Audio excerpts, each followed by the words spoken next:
In today's video, we're gonna be going over my NX350H in this winter climate. And one thing that I wanna go over is, oh no. The battery's dead. What do I do when the battery's dead? Well, let me show you. So in today's video, I'm gonna be going over what to do if your Lexus has a dead battery, especially if it's a hybrid Lexus, and how to handle that situation in a safe way for both yourself and your car. And yes, I know this is an issue that happens sometimes, especially here at the dealership. We have a lot of cars sitting and not being driven. It doesn't mean I know why it's happening, but I do know what to do to handle the situation. So make sure you watch this video all the way to the end to see how to safely handle it depending on every hybrid and what it is. I'm Dustin Mason from Performance Lexus in St. Catharines. Make sure you hit like and subscribe.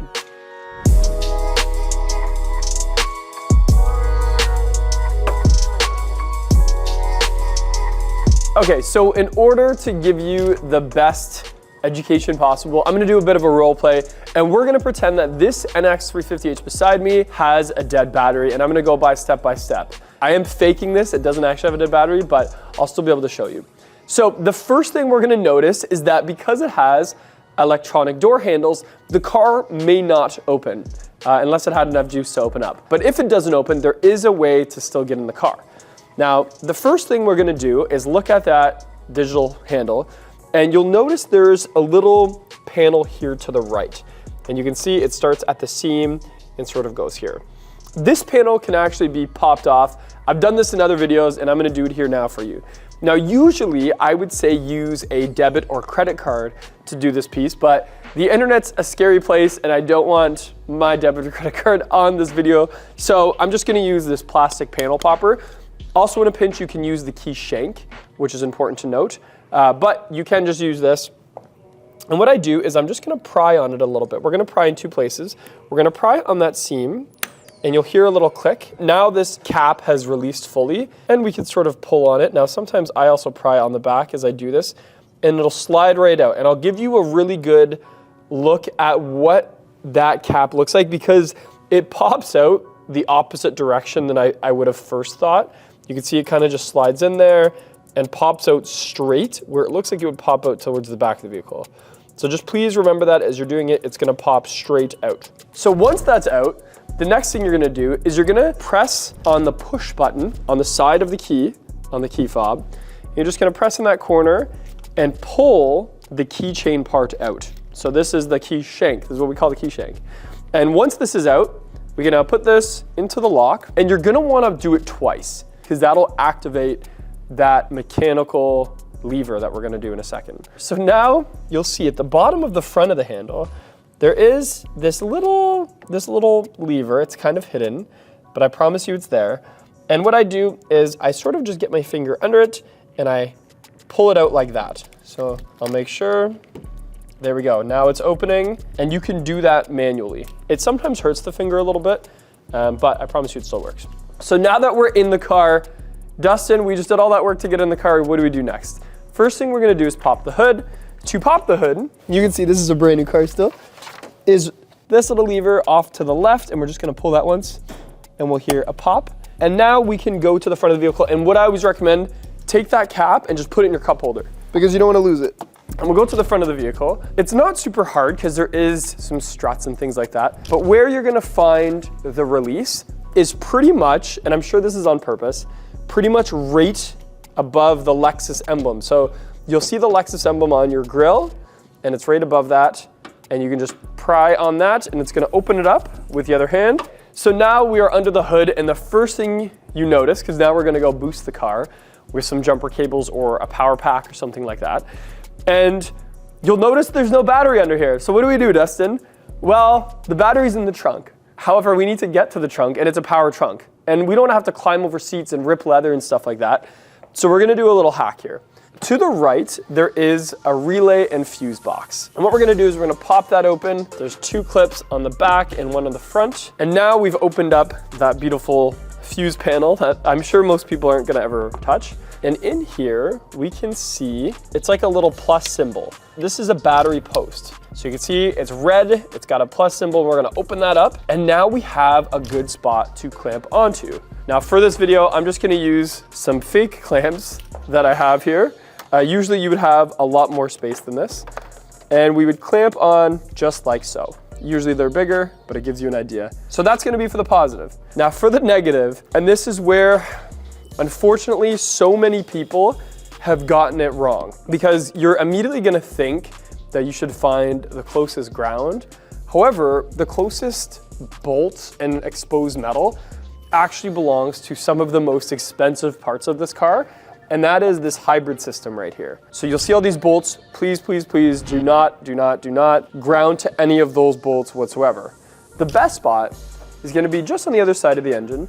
There's a post right here, and you can see it's exposed. And this is where you're gonna wanna ground to. It's a nice, solid piece of metal. It does a great job, and that's what we're gonna power up. If not, just try to do something that's for sure part of the frame.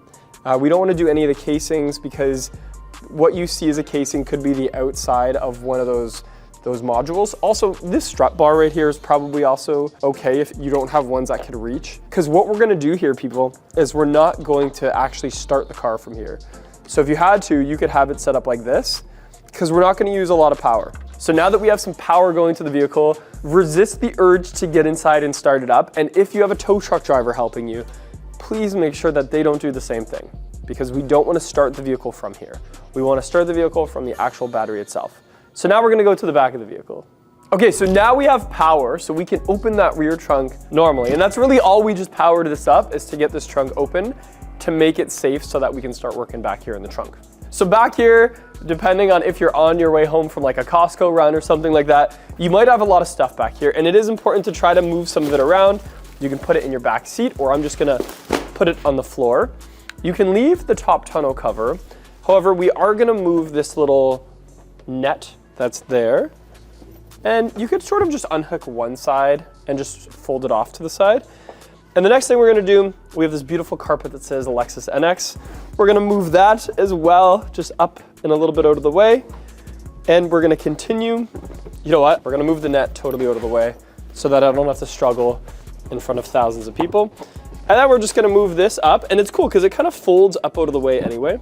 And now, I mean, we just have like the deep cavities and storage containers and stuff like that. So instead we're gonna move, again, just this panel here. So this is just one more panel that clips off. And again, all you have to do is just pull up on it and it pulls out of the way. I don't think we're gonna move anything else here.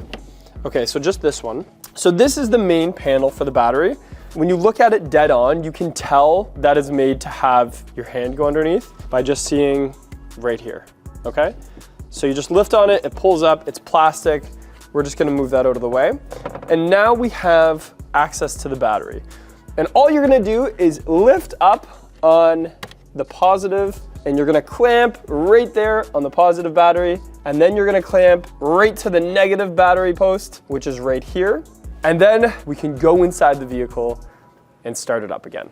Okay, so now that we have power to the actual battery itself, you can just get in like you would normally do and start the car up by pressing the start button. Now, I will say sometimes if this is to happen, now that the car is running, you can drive it and it'll charge itself. I do recommend checking in with your local dealer because there could be, you know, it might need a deep charge, or might even need a battery replacement, who knows? And also you'll notice when you're driving, there might be some caution lights on. Things like pre-collision system malfunction, things like parking assist malfunction. Those will reset as you drive most of the time. So don't panic. A lot of times that's just the car getting reacquainted with having the heart of it back up and running. So just drive it normally and you should be fine. Okay, so you're probably thinking, Dustin, I don't have an NX, I have an RX, and it doesn't look like that. Well, most of it is gonna be the same. How to get in the door handle, how to pop the hood. There's gonna be a couple tweaks, and we're gonna go over them now on this beautiful RX 500, by the way. So popping the hood, actually it's funny doing them back to back. The hood mechanism on the RX is more of like an up and over instead of just an over. Silly detail, no one's gonna care about that, but it is kind of funny. Okay, so under the hood of this RX 500, we have a lot going on here as well because it's a little bit bigger of an engine and a bit smaller of a fuse box. So that fuse box is still off to the right-hand side, and it's configured a little bit differently. The red post that we're gonna go to is here, and it actually opens up a little bit differently too. So you just have to press on a little tab there, and that'll open that up. And again, we're just gonna clamp right to that piece right there. And that will be for the positive side. So again, it's super important that we don't use the negative terminal to any of the gadgetry on this side. We're gonna use this big post on the other side of that engine block. It's nice, it's in there, and it's a great spot to clamp that negative post to. So now that there's power running through the system, and again, we're not gonna start it right now, we're just gonna open up that trunk with the power that we have, and we're gonna get at the battery. And with the RX, it's even easier. We're just gonna flip up that fake floor, and you'll see a spare tire, you'll see a jack, and it's just this panel off to the right, and you just remove it. It comes off very easy. And now we have access to the battery. It's actually at a really easy level to get to, so I love that for us. And we could clamp on to that positive terminal underneath the red, and then that negative terminal that's just up there in live. Okay, so I'm just gonna do one more SUV. So this is the UX. So if you have a UX, it's slightly different from the other two vehicles, but still pretty much the same principle. So the first thing we're gonna do is open that hood, and you'll notice we have a prop rod now. So the UX has prop rods, and we're gonna open that and lock it into the prop rod space, which is pretty easy to figure out. And then we're gonna go to the side of it, open that fuse box one more time, and we're gonna see a really strange looking, but still same idea, positive terminal here. And you just kind of take that off and clamp to that. And then we gotta make sure we find a good ground. So again, we want to avoid all of the gadgetry on this side of the engine. Funny story, we have someone that works here that fried a lot of UXs back in the day by grounding too close to some of those gadgets. So we'll go over here and we'll see a big, nice engine mount that is easy to get to, and that's a much safer place to ground to open the trunk. And again, we're not gonna start from here. We're still going to just do this to be able to open up the trunk. And you guessed it, so now that there's power running through the veins of the UX, we can open the trunk. But I will say, depending on your package, if you have a base model like a premium or an F1, you didn't even need to power this up because it's a manual trunk. So this one here is actually a manual trunk. So we wouldn't have had to do it, but I wanted to show you anyway. And back here, we're gonna fold that carpet, lift the fake floor, and we have a little bit more we have to take apart here. So it's actually to the right, and we're just gonna take this panel off, and it's a little bit floppy, but it does come off the same. And now we have access to the battery. This one's covered over a little bit, but you can keep the cover on it because we're just gonna uncover the battery terminal. So we have the positive here. You just sort of bend that upward and you can clamp onto there. And then the negative post is right to the left and pretty easy. Now we'll have full power, and simply once we hook up to the actual battery itself, we can just get in, press that start button, and away we go. Okay, so there you have it. How to boost a couple different hybrid Lexus SUVs if on the off chance you're ever in a situation where you have a dead battery and you need to get in and get it powered back up to get driving. I will say, I know a lot of people in the comments are gonna ask me, what is going on? Does this happen often? And it does happen, and we don't quite know why yet. For me at the dealership level, I don't know why. I think a few things are happening. For one, with older cars, like my parents have an older CR-V, and if one of them runs into a store, they can just leave it on accessory mode and be listening to music and have it like that. But those vehicles don't have as many electronics powered up as these ones. And I know if you do that on a new RX Hybrid for very long, that battery will die because these triple beam LED headlights are on. The car's also emitting a cell signal to be able to use things like tracking and remote services, and there's just always a power drain of some sort. I'm not saying that that means there isn't a problem, but I am comfortable and confident that if there is anything wrong, Lexus will always do what they've always done and that is make sure that they remain one of the most reliable vehicles on the market. So I don't know much about that, but what I do know is how to handle a situation like this, and I hope this video helped you with that. I'm Dustin Mason from Performance Lexus in St. Catharines. Make sure you hit like, subscribe, shoot me a comment, follow me on Instagram if you can find me, and I'm always open to DMs and advice for future videos, and I love connecting with the community we have here on YouTube. I'll see you in the next one.